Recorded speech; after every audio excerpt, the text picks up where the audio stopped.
Olá, boa noite. Polícia Militar lança informativo para prevenir assaltos a ônibus na capital.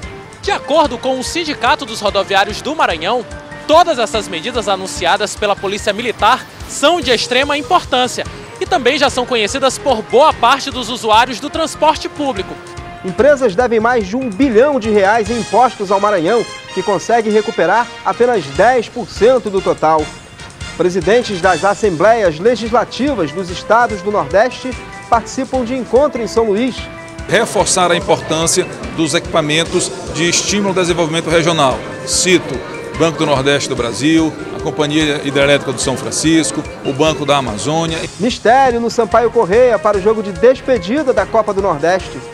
E ainda, na semana em que se comemora o Dia do Circo, o encanto e sorrisos da criançada.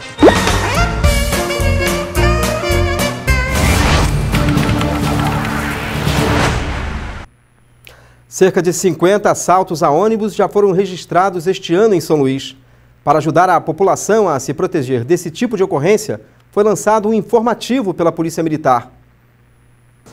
O informativo é de autoria do Batalhão Tiradentes e tem como objetivo prevenir os assaltos. São 5 dicas fundamentais para que usuários saibam como agir nas paradas e outras 5 para quando estiverem dentro dos coletivos. Solicita que os passageiros evitem qualquer tipo de desatenção, né? Evite cochilar, evite dormir, evite expor, né, bens de valor, né? Se tiver dentro do ônibus, colocar os pertences na parte da frente para que ele possa ter o controle sobre os seus bens. Por conta dos assaltos, a Caroline ultimamente evita ao máximo andar de ônibus.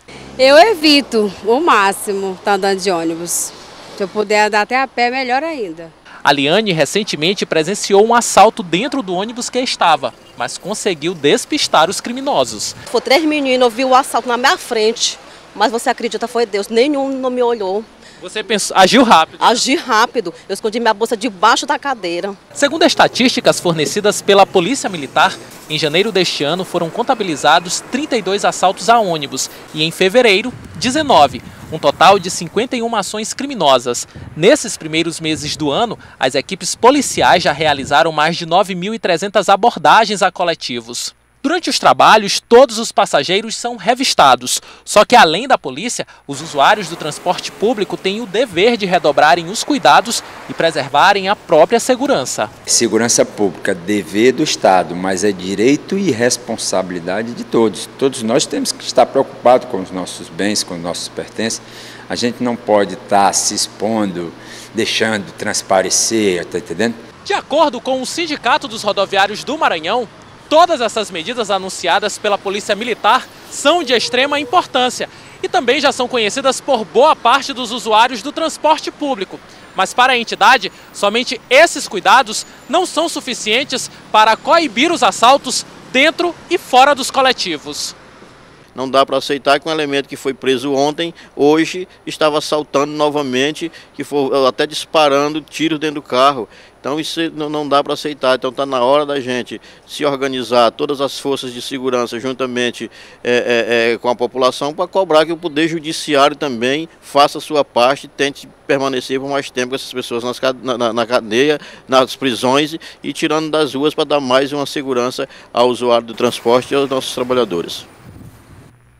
Deputados da Comissão de Obras e Serviços Públicos do Estado devem definir uma nova data de visita à barragem do rio Pericumã para verificar os estragos causados pelo rompimento que provocou sérios danos a moradores da Baixada Maranhense. Agricultores e pescadores que atuam nas proximidades da barragem de Pericumã, em Pinheiro, estão com as atividades comprometidas por causa dos alagamentos causados pelo rompimento do cabo de uma das comportas da barragem. A situação é ainda mais preocupante por causa dos vazamentos que estão acontecendo durante as fortes chuvas. Atualmente, no Maranhão, 8 barragens estão em funcionamento. 8 delas são de resíduos de minérios e as outras 3 são de água. Elas estão sendo vistoriadas pelo CREA, que vai elaborar um relatório sobre a situação de cada uma. Fizemos uma inspeção visual para detectar eventual risco no visual por uma comissão aqui do CREA composta de engenheiros civis e geólogos. A princípio, nós não identificamos nada grave, mas, como eu falo, é a responsabilidade de garantir a segurança dessas barragens é do engenheiro que vai fazer uma inspeção, uma vistoria e apresenta o laudo da segurança dessa barragem. A vistoria de Pericumã estava marcada para o dia 1º de abril, mas o Departamento Nacional de Obras contra a Seca, responsável pelo local, solicitou que a ação fosse adiada. Ainda não há previsão para que a fiscalização aconteça. Nós emitimos um ofício convocando a presença dos responsáveis técnicos dessas obras no local e para fazer uma fiscalização. Foi nos passado que, por alguma dificuldade logística, que reavaliasse essa data que estava previsto inicialmente. Então, estamos reunindo a Câmara Especializada de Engenharia Civil e Geologia em Minas para a gente fornecer uma nova data para fazer essa fiscalização. Daqui a pouco, empresas devem mais de R$1 bilhão de impostos ao Maranhão. E ainda, deputado estadual Otelino Neto é eleito presidente do Parla Nordeste.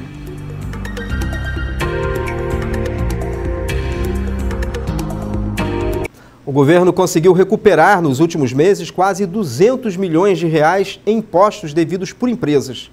Apesar das cifras milionárias, o montante representa pouco mais de 10% do total da dívida. Os valores devidos ao Estado ultrapassam R$1 bilhão e 600 milhões. São relacionados a empresas que deixaram de pagar o ICMS.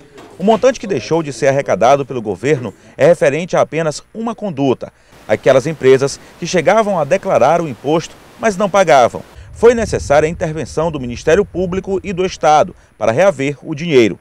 Só que até agora, cerca de 195 milhões foram recuperados, apenas 10% do total. Os pagamentos só iniciaram em novembro do ano passado. A Cefaz já encaminhou ao Ministério Público as comunicações dessas condutas que faltam ser pagas. Vão ser instaurados procedimentos administrativos no âmbito do Ministério Público. Vai ser tentada a chamada mediação tributária e não conseguindo êxito, aqueles que não pagarem até então se transformarão em processos judiciais. A força-tarefa foi montada em 2016 e é composta, além do Ministério Público, pela Procuradoria-Geral de Justiça e a Secretaria Estadual da Fazenda.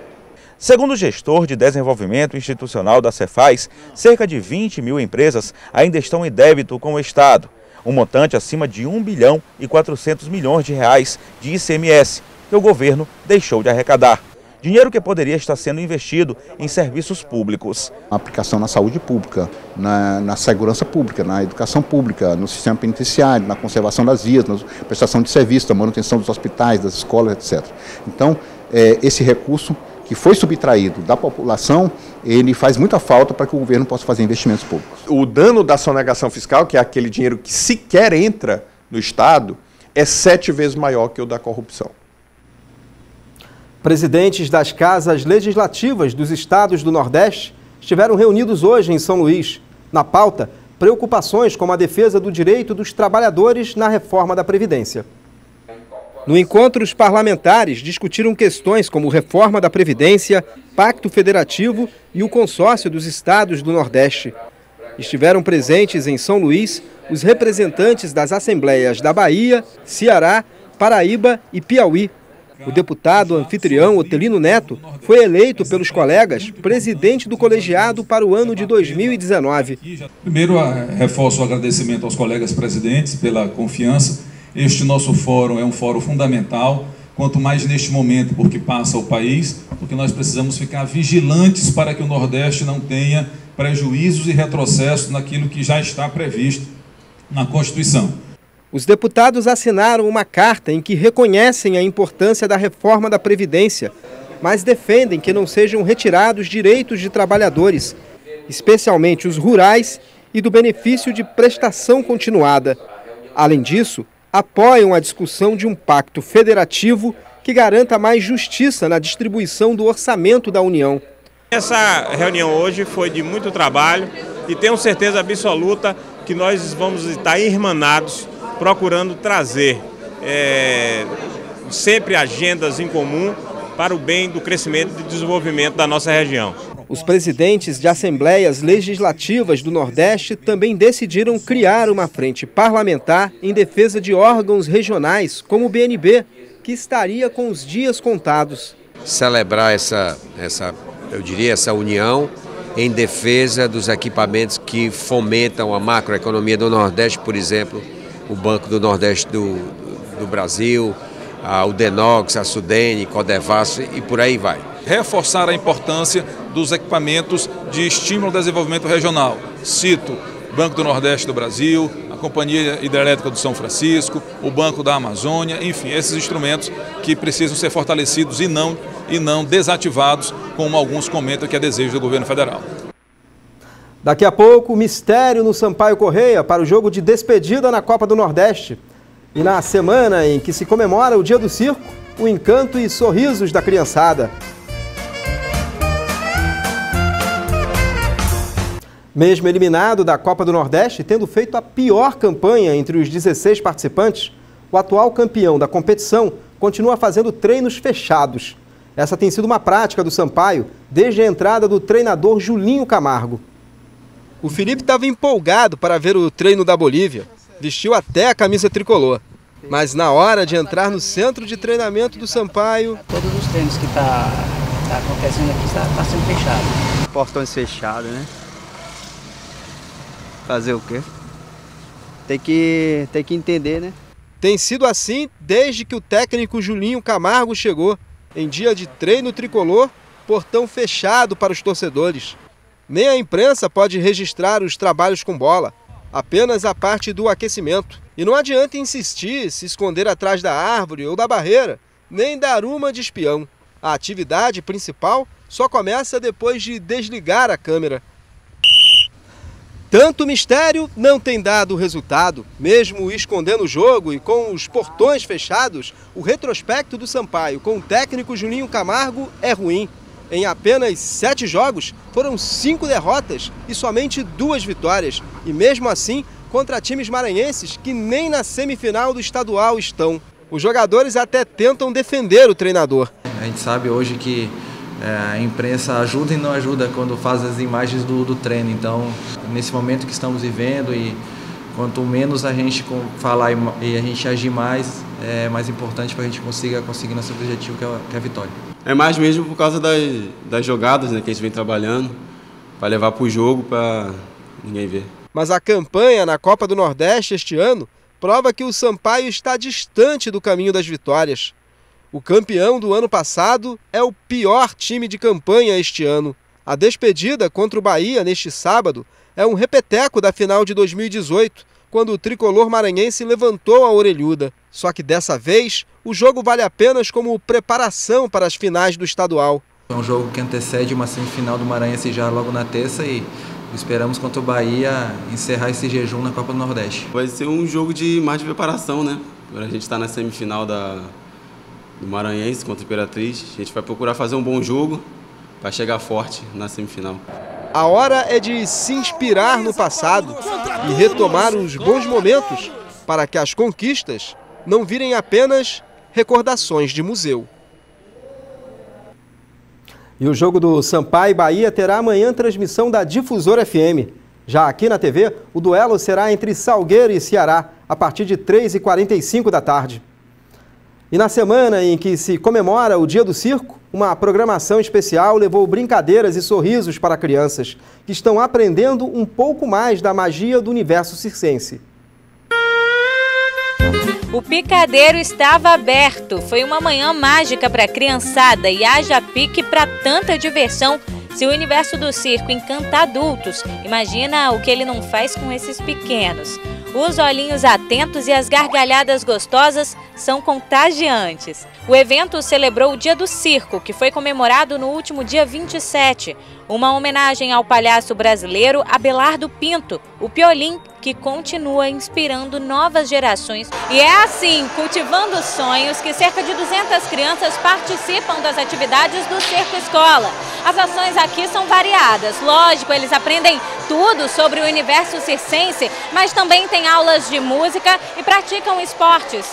O Marcos Vitor não perde uma atividade. Futebol, música, capoeira, karatê, marabalismo e cuspir fogo. As atividades do Circo Escola acontecem há 5 anos na cidade operária. É o que mexe no imaginário, é o lúdico. E a nossa novidade nesse momento dos 5 anos do circo é a parceria com a ONG Nave, que traz a sua equipe, a companhia Cicense Circo Tá na Rua. Na atividade realizada hoje no local, quem ainda não conhecia o projeto pôde se juntar aos que já são alunos. Foi uma festa. Brincar, pular e dançar.